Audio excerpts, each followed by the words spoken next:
Nag-request nga pala mga kalinggit yung kasama ko nga pala dito sa boarding house na ring adobong baboy na may mushroom.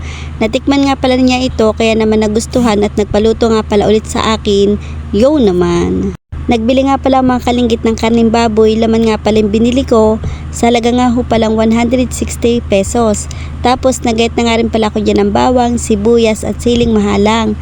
Tapos nagsalang na nga pala ako dyan ng kawali at naglagay nga pala ako dyan ng mantika. Pagkatapos naggisa na nga pala ko dyan ng bawang at sibuyas. Nung medyo magisa-gisa ko na nga pala ang sibuyas at bawang, nilagay ko na nga pala ring karni. Tapos igigisa-gisa lang ho natin ari. Maglalagay nga pala tayo dyan ng mga pampalasa ng toyo, umami at paminta.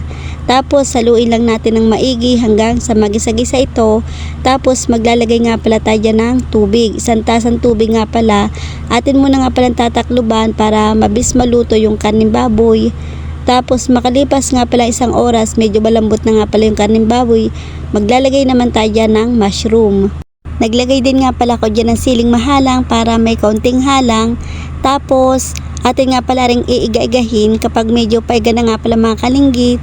Maglalagay nga pala ko dyan ng kaunting asukal at naglagay din nga pala ko dyan ng kaunting suka. Tapos saluin lang natin ng maigi. Ari nga pala mga kalinggit ay iintayin lang nating maiga at mas masarap nga pala sa adobo kapag medyo paiga yung sabaw. At makalipas nga palang ilang minuto, ari na nga ho, luto na yung ating adobong baboy na may mushroom. Talaga namang amoy pa lang ho ay nakakatakam na. Dahil luto na nga ho pala rin mga kalinggit, ay pwede na nga pala tayong kumain.